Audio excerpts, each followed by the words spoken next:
આમ આદમી પાર્ટીમાંથી જે રીતે એક પછી એક રાજીનામા પડી રહ્યા છે કે પછી લોકો નારાજગી વ્યક્ત કરી રહ્યા છે, તેને લઈને ખેડૂત આગેવાનો હવે આમ આદમી પાર્ટીને ડૂબતી નૈયા કહી રહ્યા છે. કદાચ એ તેમની નારાજગી હોઈ શકે અને એટલા માટે જ સોશિયલ મીડિયા ઉપર તેમનો વિડીયો પણ વાયરલ થઈ રહ્યો છે. નમસ્કાર, હું છું ચિંતામણી પુત્ર અનિલ પટેલ. સ્વાગત છે આપનો અમારા વિશેષ કાર્યક્રમમાં. આવો સાંભળીએ લાલજી કોટડિયા આમ આદમી પાર્ટીમાંથી રાજીનામા આપી રહેલા નેતાઓ માટે શું કહી રહ્યા છે અને જે રીતે રાજીનામા પડી રહ્યા છે તેને લઈને શું કહી રહ્યા છે. જય સોમનાથ મિત્ર, લાલભાઈ કોટડિયા બોલું જાંબુડીથી.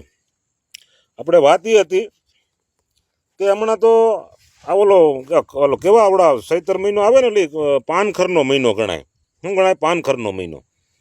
એટલે આ ચૈતર મહિનો છે ને પાનખરનો મહિનો ગણાય. એટલે પાનખરની હિસાબે ઝાડવામાંથી પાંદડા ખરે અને નવા કોળ આવે, બરાબર, નવા પાંદ આવે.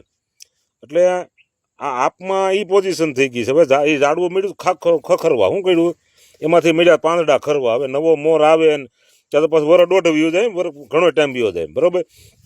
એક પછી એકના રાજીનામા મળ્યા હોવા અને આક્ષેપો એવા કરે છે કે આ કોઈ સાંભળતા નથી ને આખી સેટેથી ડુંગર રડિયામણો પાસે ગયા ખબર પડી કાં તો બહુ મોટો ભયંકર ડુંગર છે, ખરાબ ડુંગર છે. એટલે આવી એ લોકો કહે છે, આપણે નથી કહેતા ને એની આપણે પોસ્ટ મૂકેલી છે કે ભાઈ આ લોકોએ જે આક્ષેપો કર્યા છે ને એની. એટલે મારું એ કહેવાનું હતું કે તમે જરીક જોવો, વિચારો, આ લોકોમાં કેટલીક માનસિકતા ખરાબ છે. અને હજી તો એ ઘોડિયામાં હુતા છે. ક્યાં છે? ઘોડિયામાં હુતા છે, બરાબર.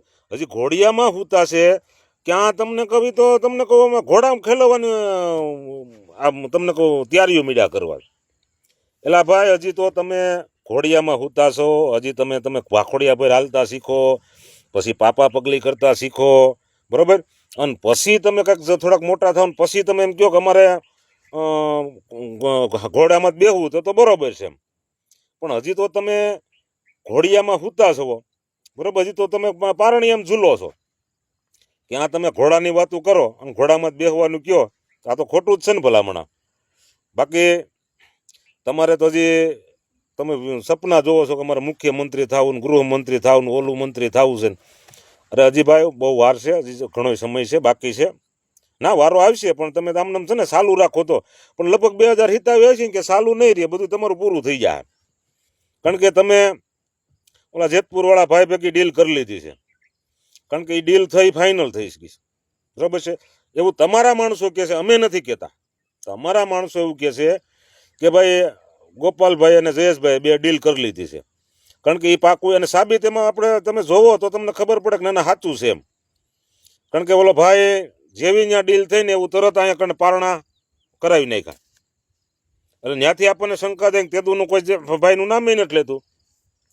અને તમને કહું તે રાત્રિ પાણીનો પ્રશ્ન, ઓલા પાણીનો પ્રશ્ન બધો પૂરો થઈ ગયો, કોઈ નામે લેતું નથી. લ્યો હાલો, બરોબર છે. એટલે મારું એ કહેવાનું છે કે આ બધા છે ને ભાઈ ભાજપ વાળાની બી ટીમ છે, બરોબર છે.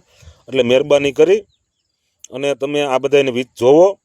કારણ કે આ બી ટીમની તમને ખબર છે ને હમણાં આ એમપી, યુપી, મધ્યપ્રદેશ, ઓરિસ્સા, આ બધા રાજસ્થાનમાં એમાં અત્યારે જે યુજીસીનો વિરોધ હાલે છે, બરોબર છે. એ તમે જોવો છો બધા, જરાક જાણજો. એમાં આજે રાજ શેખાવતની એની બધાની અટકાયતું કરી છે, બરોબર છે. શું કરવા? કારણ કે આ મોદી સરકાર છે ને ભાઈ, એને કાંઈ લેવા દેવા નથી. એ સમાજને હમાહમા બધવી, સમાજને આદિ લગ્ન હિન્દુ મુસલમાનને હમાહમા કર્યા. ઓબીસી, એસટી, આ તે બધા ઉજરિયા વર્ગ, સવર્ણ વર્ગને આ એને બધાને હમો કરી દીધો, બરોબર. એટલે આ લોકો છે ને હવે પાકું થાય છે કે ભાઈ આ અંગ્રેજો છે ને વિયા ગયા છે પણ બિયારો મુકતા ગયા છે. એ ફાઇનલ થયું, બરોબર છે. આ બધા સમાજને હામા કરવા માંડ્યા, બરોબર. ભાગલા પાડોને રાજ કરો. અત્યારે તમને ઓલો સમાજ ઓની ઉપર આક્ષેપ કરે, ઓલો સમાજ ઓની ઉપર આક્ષેપ કરે. એટલે ભાઈ સરવાળે આપણે બધા હિન્દુ સહી, હિન્દુ રહેવાના છે ને હિન્દુ રહેવું, બરોબર છે. આ 5-15 દી બધા તમને આવી અને લોભામણી સ્કીમો દઈ દઈને વ્યા જાય છે. એટલે મહેરબાની કરી અને આ બધું રહેવા દો, બરોબર છે. અને આ દિલ્હીમાં તમને કહું 8 તારીખનું ત્યાં કાર્યક્રમ હતું.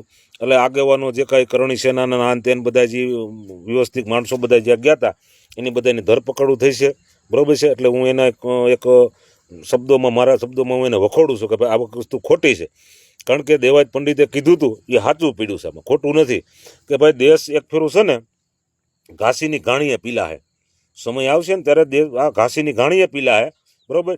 અને તમારી પૈસો ને લક્ષ્મી લૂંટાતી છે ને એને તમારી રાવ ફરિયાદ સાંભળવા વાળો કોઈ નહીં હોય. અત્યારે આપણી આ બધાની પોઝિશન એ થઈ છે કે લૂંટો, મારો, ખાવ, જે કરો એ કરો, બરોબર. કોઈ તમારી ફરિયાદ સાંભળતું નથી, બરોબર. અને માત્ર ને માત્ર જે તમને કહો અમુક વર્ગ છે ને એ પીડાય છે અને એને તકલીફ છે, બરોબર છે, એ કોઈ તમારી સાંભળવાનું નથી, બરોબર છે. એટલે મહેરબાની કરી અને તમે જરીક જોવો, જાણો, વિચારો. અને આ આપ છે ને એની બી ટીમ છે અને આ તમને કહું એ છેલ્લે એ જ કરવાના છે, બરોબર. છેલ્લે તમને કહું એ કરવાના છે અને એના માથે આપણી માથે કેસ કરશે. આ વધારે કંઈ બોલશે એટલે કેસ કરશે, કબાડા કરશે, જે કરશે, બરોબર છે. અને અમારા 2-3 છે એવું હાલી નીકળ્યા છે અને અમારા સમાજને કડે ચડાવવા નીકળ્યા છે હવે. એટલે એ તમે જરીક જોજો કે આ બધાને છે ને એના માટે જ બધાને સમાજ સાંભળે છે. તમારા માટે કોઈ સમાજ ને કોઈને જરૂર નથી, એને તમારી જરૂર છે, બરોબર છે. તમારે મતદાન ટાણું આવશે ને એટલે સમાજ કરી અને ચૂંટણી પૂરી થઈ જાય ને એટલે સમાજ ક્યાં ગયો તેલ લેવા, બરોબર છે. કોઈને કાંઈ લેવા દેવા નથી. એટલે આપણે હિન્દુ સંગઠન છો, હિન્દુ સંગઠનથી રહ્યો અને દેશનું આપણું કયા જગ્યાએ હિત છે ને એ જરીક જોઈ વિચારી અને આ લોકોને વોટિંગ કરજો. એટલું મારું કહેવાનું છે. બહુ જાદુ નથી કહેતો, એટલું કંઈ વિનું છું. જય હિન્દ, જય ભારત. લાલજી કોટને લઈને આપ શું વિચારો છો? જરૂરથી અમારા કોમેન્ટ બોક્સમાં કોમેન્ટ કરજો. એ સિવાય અમારી યુટ્યુબ ચેનલ લાઈક કરો, સબસ્ક્રાઇબ કરો, બેલ આઇકન દબાવો. સાથે અમારી વેબસાઇટ છે www.gujaratplus.in, ત્યાં પણ તમે વધુ અપડેટ થઈ શકો છો. ત્યાર માટે બસ આટલું જ. નમસ્કાર.